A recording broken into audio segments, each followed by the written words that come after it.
Programme views makers, मैं हूं आपके साथ शाइस्ता यूसुफ। मामला यह है कि लॉन्ग मार्च के हवाले से तैयारियां मुकम्मल होने के बाद अचानक से तारीख सामने आ गई है। चेयरमैन पाकिस्तान तहरीक इंसाफ इमरान खान ने हुकूमत के खिलाफ जुमे से लॉन्ग मार्च शुरू करने का ऐलान कर दिया है।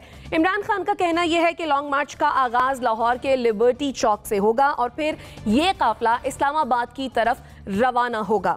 तहरीक इंसाफ की सेक्रेटरी जनरल असद उमर के मुताबिक ये लॉन्ग मार्च 4 नवंबर को इस्लामाबाद पहुंचेगा।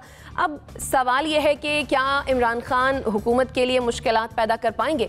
इस पर डिस्कशन के लिए जो मेहमान हमारे साथ मौजूद हैं, तारुफ मैं आपसे करवा देती हूँ।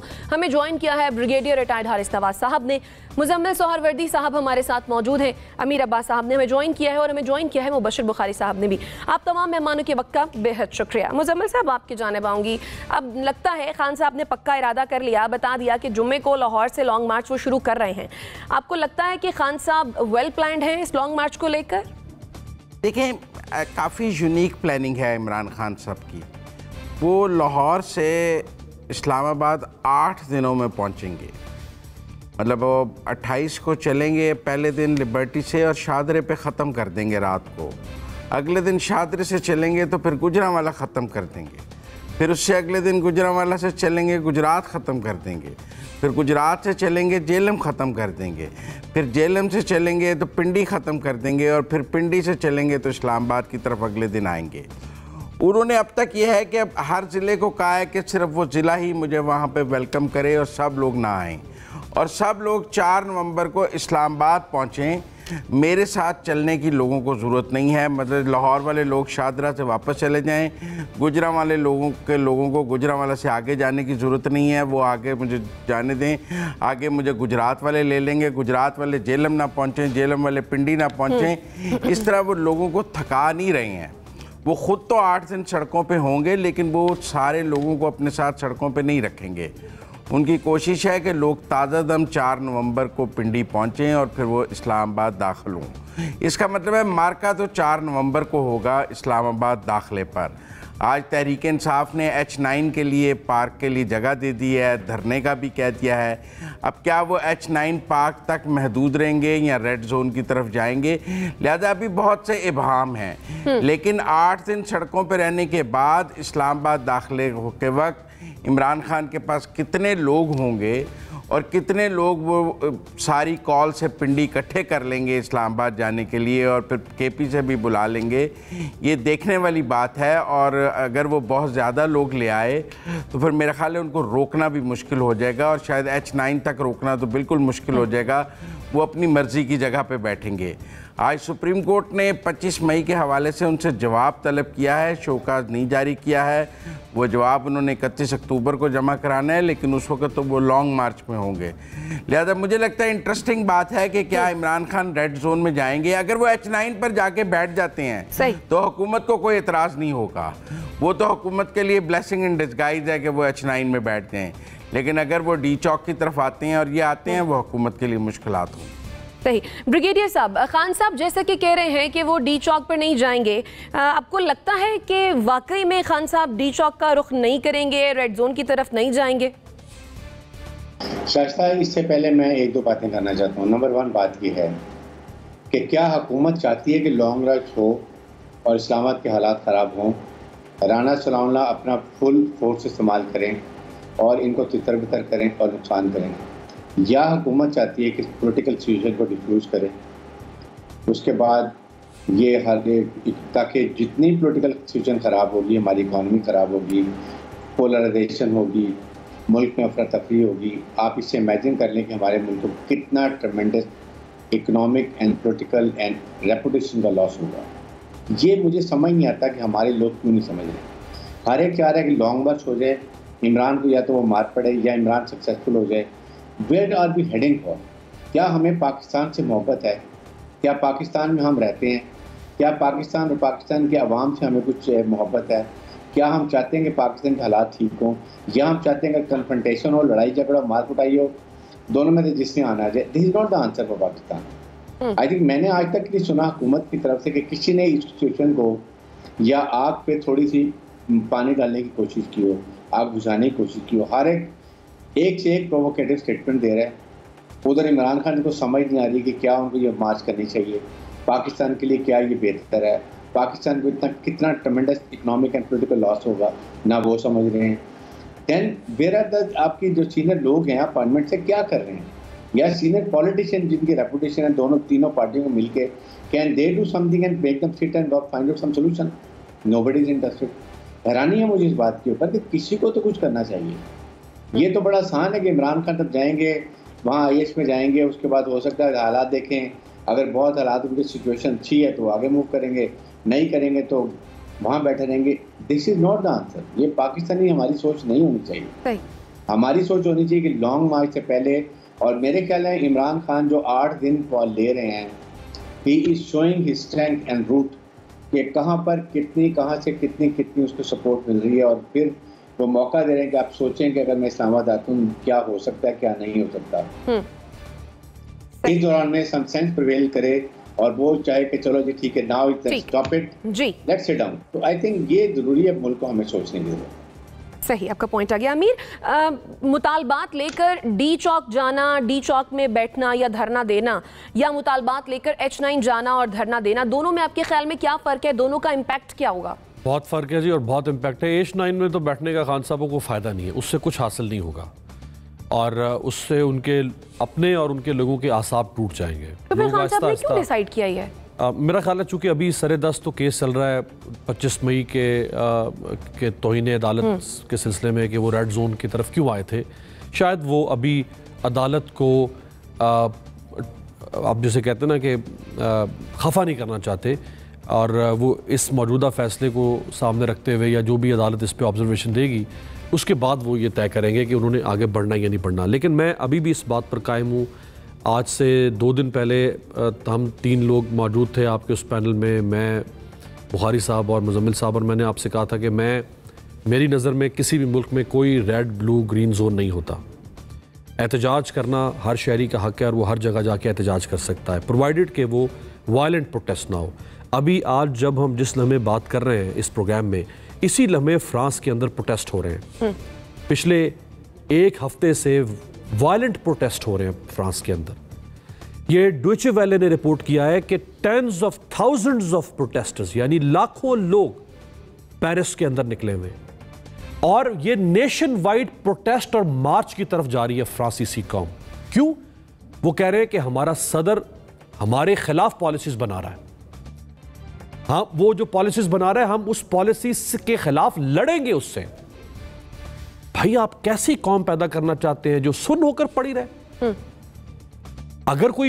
अगर ये कौम वेंटिलेट करना चाहे अपने जज्बात को, अगर ये हुकूमत की पॉलिसीज से खुश ना हो, किसी की पॉलिसीज से खुश ना हो, उसको एहतजाज करने का हक हासिल होना चाहिए, और वो जहां चाहे बैठ के एहतजाज करे। आप उसको नहीं कह सकते कि तुम फलां जगह पे नहीं दाखिल हो सकते, फलां जगह पे दाखिल नहीं हो सकते। हाँ, वो किसी इमारत के अंदर ट्रेस पास करें, वो किसी की जाती प्रॉपर्टी को नुकसान पहुंचाएं, वो किसी के दफ्तर में घुसे, वो क्राइम है, वो ट्रेस पासिंग है, और trace passing is a crime. लेकिन जो जितनी पब्लिक प्लेस है वहां पे किसी को भी ये हक हासिल नहीं है। मैं ऐसी हर पॉलिटिकल फिलॉसफी के खिलाफ हूं, चाहे इमरान खान की हुकूमत हो, चाहे किसी और तुरब खान की हुकूमत हो। पाकिस्तान के हर शहरी को अगर वो रियासत से खफा है, उसको हर जगह बैठकर एहतजाज का हक होना चाहिए। ठीक है, आपका पॉइंट आ गया। मुबशिर बुखारी साहब, आपके ख्याल में लॉन्ग मार्च का आगाज लाहौर से करना, क्या खान साहब का ये फैसला दुरुस्त है, और आपको लगता है कि ये लॉन्ग मार्च किसी धरने में तब्दील होगा या फिर कोई जलसा होगा और फिर सब खत्म हो जाएगा? जी देखिए, एक तो कल जो खान साहब ने अनाउंसमेंट किया, ये एक स्टनर था। मेरा ख्याल है मीडिया के लिए भी स्टनर था, क्योंकि उससे पहले वो ऐलान कर चुके थे कि वो जो भी डेट देंगे जुमे को देंगे, फ्राइडे को। लेकिन अब वो फ्राइडे से लॉन्ग मार्च का ऐलान कर रहे हैं। एक बात तो ये हुई स्टनर, उनके अपने लोगों को अच्छी खासी, जिनको उन्होंने कन्वे नहीं किया हुआ था, अर्जेंट सूरत हाल का सामना करना पड़ा। दूसरी बात ये कि लाहौर को क्यों चूज़ किया। देखिए, लाहौर में लिबर्टी मार्केट जो है उनके लिए एक पीटीआई के लिए कम से कम बड़ी सिग्निफिकेंट प्लेस का दर्जा हासिल कर चुके हैं, क्योंकि बड़े कामयाब प्रोटेस्ट उधर किए हैं उन्होंने, बड़े अच्छी प्रेजेंस रही आवाम की। और फिर वो लिबर्टी चौक, चूँकि वो आज़ादी की भी बात कर रहे हैं, तो सिंबॉलिक है। तीसरा, हिस्टोरिकल फैक्ट्स ये हैं कि पाकिस्तान की तमाम बड़ी तहरीक, यहाँ तक कि पाकिस्तान पीपल्स पार्टी की बुनियाद भी इसी शहर में रखी गई। यहीं से बहुत सारी तहरीक, MRD की मूवमेंट भी यहाँ से स्टार्ट हुई, और माजी के लॉन्ग मार्चेस भी जो इमरान खान साहब ने किए और वो जो अपने पॉलिटिकल कज़न्स के साथ मिलके किए थे, वो भी लाहौर से ही उनका स्टार्ट हुआ था। और अगरचे मतलूबा नताइज हासिल नहीं कर पाए, लेकिन बहरहाल कहीं ना कहीं इम्पैक्ट ज़रूर किया था, जिसके नतीजे में 4 हलकों की बात हुई, सुप्रीम कोर्ट ऑफ पाकिस्तान को नोटिस लेना पड़ा, तो कहीं ना कहीं कुछ ना कुछ नताइज ज़रूर हासिल किए। अभी जो मुझे स्ट्रेटजी नज़र आ रही है, बड़ी अच्छी स्ट्रेटजी के साथ इन्होंने ये प्लान किया है, लेकिन अभी तक ये बात कि वहाँ पे कितने दिन का धरना रखेंगे, एक बात तो ये होगी। लेकिन दूसरी अहम बात कि अगर इमरान खान साहब एक इंतहाई साइजेबल कॉन्ग्रीगेशन उधर कर लेते हैं, गैदरिंग कर लेते हैं, तो उसको कंट्रोल करना मुश्किल हो जाएगा। एक तो वो उधर पूरे नहीं आएंगे, और दूसरा ये कि फिर ऐसे मजमे को कंट्रोल करना मुश्किल हो जाता है, और यकीनन फिर रेड जोन में दाखिल भी होंगे लोग। और उसके बाद गवर्नमेंट को क्या करना चाहिए, मेरा ख्याल है कि गवर्नमेंट को मैक्सिमम लेवल तक, अनलेस के वही बात के ट्रेस पास ना करें, या माजी में जो PTV पे जो हुआ अटैक, या जो पार्लियामेंट के अंदर एंटर होने की कोशिश की गई, जब तक इस तरह की हरकत ना हो, गवर्नमेंट को अवॉइड करना चाहिए यूज़ ऑफ फोर्स। लेकिन अभी तक ये एक एनिग्मा है हमारे लिए भी, क्योंकि खान साहब अनाउंस कर चुके हैं कि इसके बाद वो सिंध जाएंगे, जिसका मतलब है कि खान साहब के जहन में कहीं ना कहीं ये ज़रूर है कि अगर वो मतलूबा नताइज पहले फेज़ में हासिल नहीं करते तो उन्हें मतलब खामोशी से तो नहीं बैठना, फिर उसके बाद वो मेरा ख्याल है सेकंड लॉन्ग मार्च करेंगे। पहला है फेडरल गवर्नमेंट। अच्छा, यानी अगर मतलूबा नताइज हासिल नहीं होंगे, कहीं ना कहीं ये बात मुमकिन है कि खान साहब के माइंड में भी हो कि इस लॉन्ग मार्च के वो रिजल्ट्स नहीं होंगे जो कि पहले हम देखते हैं कि होते थे। जी, पहले भी वो वाले रिजल्ट्स तो नहीं हासिल हुए जो वो करना चाहते थे, लेकिन कहीं ना कहीं देखिए, जब भी बंदा प्लान करता है तो possibilities of success and failure उसके जहन में होते हैं। सक्सेस की सूरत में क्या लाया अमल होगा वो अलहदा होता है, और फेलियर की सूरत में क्या करना चाहिए वो भी इनके जहन में होगा। सक्सेस की सूरत में तो यह है कि हुकूमत उनकी डिमांड मान लेगी और फ्रेश इलेक्शन की डेट दे देगी, और फेलियर की सूरत में अगर हुकूमत कहेगी नहीं जी हम नहीं मानते, और उसके बाद क्या करेंगे खान साहब, उसके बाद एक और लॉन्ग मार्च करेंगे जिसमें वो प्रोविंशियल गवर्नमेंट ऑफ PDM, यानी वहाँ पे गवर्नर भी हैं MQM के, वहाँ पे पीपल्स पार्टी की गवर्नमेंट भी है, वहाँ पे उनको चैलेंज देंगे मेरे ज़ाती ख्याल में। ठीक है मुज़म्मिल सरवरदी साहब, कहीं ना कहीं ये तो नहीं लगता कि ये जो लॉन्ग मार्च होने जा रहा है ये सिर्फ फेस सेविंग के लिए? नहीं, मेरे ख्याल में इमरान खान बंद गली में थे और उनके पास इसके अलावा कोई ऑप्शन नहीं था, क्योंकि पॉलिटिकल डैमेज था। मैं पहले कह रहा हूँ अगर आप वो ना करते। लेकिन मुझे अजीब हैरत है, लोग कहते हैं कि जी देखें श्रीलंका में जैसे हालात नहीं हुए, पाकिस्तान में लोग श्रीलंका की तरह नहीं निकले हैं, लोग फ्रांस की तरह निकल कर यहाँ पर दुकानें नहीं लूट रहे हैं, लोग वायलेंट एहतजाज नहीं कर रहे हैं। हम क्या चाहते हैं पाकिस्तानी अवाम से कि वो इनकी ख्वाहिशात की तकमील के लिए एक पुरतशद्दद एहतजाज के लिए बाहर निकल आएँ। अगर लोग पुरतशद्दद एहतजाज के लिए तैयार नहीं हैं तो आप उनको बेगैरत कहने के लिए तैयार हैं कि इनकी गैरत ही नहीं जाग रही है, ये कितनी ठंडी कौम है कि ये बाहर नहीं निकल रही है। आप लोगों के इज्तिमाई शऊर को जो है वो गाली बना देते हैं, क्योंकि वो आपकी ज़ाती ख्वाहिशात की तकमील के मुताबिक नहीं है, और जैसा आप सोच रहे हैं लोग वैसा नहीं सोच रहे, लिहाजा आप कह रहे हैं कि लोग गलत सोच रहे हैं, मैं तो बिल्कुल ठीक सोच रहा हूँ। ये वक्त तो पुरतशद्दुद एहतजाज का है, सबको बाहर निकल के इस हुकूमत को गिरा देना चाहिए, लेकिन वो नहीं निकल रहे, लिहाजा ये लोगों की गलती है, मेरी गलती नहीं कि मैं गलत सोच रहा हूँ। अजीब बात है कि जी फ्रांस में पुरतशद्दुद एहतजाज हो रहे हैं, शांज़ेलीज़े पे दुकानें लूटी जा रही हैं, तो पाकिस्तान में ऐसा क्यों नहीं हो रहा? श्रीलंका में लोग ऐवान सदर में घुस गए हैं, तो यहाँ ऐसा क्यों नहीं हो रहा? ये क्या मिसालें देकर हमें क्या समझाने की कोशिश की जाती है बार बार कि इमरान खान के लॉन्ग मार्च के नतीजे में लोग है भाई, वो अभी उसने जो इलेक्शन लड़े हैं उसके मुकाबले पर अगर उसने 90,000 वोट लिए हैं, मुखालिफ ने 80,000 वोट लिए हैं, कोई मुखालफिन की जमानतें नहीं जब्त हो गई। It was a close contest. तो आप कह रहे हैं कि मेरा मतलब है कि लोग उसके साथ क्यों नहीं निकलते और चढ़ाई की बिल्कुल इजाजत नहीं करना चाह रहे हैं। अमीर देखिए, अगर मुज़म्मिल साहब 1906 में होते ऑल इंडिया मुस्लिम लीग बन रही थी, तो मुज़म्मिल साहब ने ऑल इंडिया मुस्लिम लीग के बनने की भी मुखालफत करनी थी। और वो जो 1906 से लेके 1947 तक बरे सगीर में तहरीक चली, स्टूडेंट्स निकले, कायद आज़म ने लीड किया, मुस्लिम लीडरशिप बाहर निकली, प्रोटेस्ट हुए, अंग्रेज साम्राज्य के खिलाफ, इस्तेमार के खिलाफ मुसलमानान हिंद खड़े हुए। मुजम्मिल साहब होते कहते ये कितने खबीस लोग हैं जो बाहर निकल रहे हैं, इनको तो अमन से लड़ना चाहिए। जो कायदे आज़म ने किया, भाई पाकिस्तान वोट की ताकत से बना है, तो वोट पाकिस्तान वोट की ताकत से बना है, लॉन्ग मार्च से नहीं बना। सिर्फ वोट की पाकिस्तान लॉन्ग मार्च के नतीजे में नहीं बना भाई, तो वो वोट की ताकत तो वो भी दिखा रहा है ना। कायदे आज़म की 32 में से 32 में से 24 कब जेल गए हैं, 32 में से 24 तहरीक चलाई है, 32 में से 24 चढ़ाई का ऐलान किया है, 32 में से 24 हल्कों में उसने इलेक्शन जीता है, 3/4 सीटों पे वो इलेक्शन जीता है, 32 में से 24 तीनों सूबों में से। इलेक्शन अगर आप बैलेट का एहतराम, वो बैलेट है, 2021 में देखिए मुजम्मिल साहब, वो बैलेट है, आप बैलेट का एहतराम नहीं करेंगे तो आप बुलेट की तरफ को लेकर जाएंगे।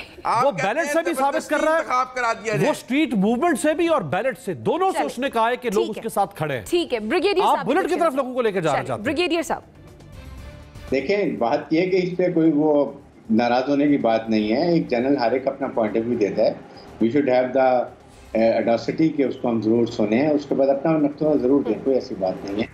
लेकिन देखें, बात यह है कि हुकूमत को चाहिए, जब लोग इतने ज़्यादा, मैं कहता हूँ 50,000 लोग कराची आ जाते हैं, अचानक कोई ना कोई इसमें शैतानी कर देता है, चलें ये मैं कहता हूँ, या ट्रिगर हैप्पी को पुलिस मैन अननेसेसरी फायर कर देता है, व्हाट विल हैपन, इसका खून बहेगा पाकिस्तानी का। नंबर 2 बात यह है कि देखें, मुझे तो ये शक पड़ता है कि हुकूमत सिचुएशन में इतना एग्रीवेट कर रही है कि अल्टीमेटली दे वांट कि सिचुएशन ऐसी बन जाए कि ये पंजाब में गवर्नर रूल लगा दें और उसके बाद ये पंजाब की सपोर्ट खत्म हो जाए और इमरान खान की तहरीक को कमजोर करे। मेरे ख्याल में ये प्लानिंग है जो government is doing a wrong thing. सही, ठीक है। मुबश्शिर बुखारी साहब, आप कुछ ऐड करना चाहेंगे? जी, बात कहीं से कहीं निकल गई। मैं भी यकीनी तौर पे प्रोटेस्ट का मुखालिफ नहीं हूँ, और ये बात भी ठीक है, जहाँ जहाँ पब्लिक प्रॉपर्टी है स्टेट की, रियासत की, वहाँ पे पाकिस्तान के हर शहरी को पुरअमन एहतजाज करने का हक है। मेरा ख्याल है कि अमीर अब्बास ये नहीं कहना चाह रहे थे कि जी वो दुकानें जला दें, वो सिर्फ ये कह रहे थे कि दुनिया भर में होते हैं प्रोटेस्ट, वायलेंट भी होते हैं, लेकिन हुकूमतें उसको हैंडल करती हैं। मेरा ख्याल है कि ये प्रोटेस्ट, जैसे खान साहब ने बड़ी अच्छी प्रेस कॉन्फ्रेंस कल की आपके प्रोग्राम के बाद जाके मैंने सुनी, उसमें उन्होंने कहा कि पहला भी मैंने इसलिए ख़त्म किया कि मुझे अंदेशा था कि वायलेंट क्लैशेस ना हो जाएं, तो अभी भी खान साहब ने जब ये इंदिया दिया है कि फैमिलीज़ भी शरीक होंगी, तो मेरा ख्याल है कि प्रोटेस्ट जो हैं वो पीसफुल ही रहेंगे और पीसफुल ही रहना चाहिए। और बाकी एक जमहूरी टैक्टिक है, आज इमरान खान साहब इस्तेमाल कर रहे हैं, कल हो सकता है पीडीएम करती रही है ना माजी में, इसी जगहों पे जाती रही है और पीसफुल भी रहे हैं, इससे कोई इशू नहीं है ऐसा इसमें। आपका पॉइंट आ गया। मैं जी क्विकली कमेंट कीजिएगा, मुझे ब्रेक लेना है। ये कॉन्सेप्ट है ना कि 5 साल इलेक्शन हो गए, अब 5 साल कौम को सुन करते रहो, हर 6 महीने बाद उनको टीका लगाओ और उनको सुन करके सुला दो। ये ऑब्सोलीट डेमोक्रेटिक कॉन्सेप्ट है। जो मॉडर्न डेमोक्रेटिक कॉन्सेप्ट है, हम कौम को गुमराह करने यहाँ नहीं बैठे हुए, हम कौम को अवेयर करने बैठे। जो मॉडर्न डेमोक्रेटिक कॉन्सेप्ट है वो है मिनट टू मिनट अकाउंटेबिलिटी का, कि ये जो लम्हा मौजूद है, मैं अपनी हुकूमत से पूछ सकता हूं कि तुमने मेरे लिए अच्छा किया या बुरा किया, और सिर्फ बैलेट से नहीं अब हुकूमतें तब्दील होती है, अब स्ट्रीट पावर से भी हुकूमत है, और ये जमहूरियत के रूह के मुताबिक है। ठीक है, आपका पॉइंट आ गया। नाज़रीन, छोटी सी एक ब्रेक लेते हैं और फिर आते हैं। Stay with us.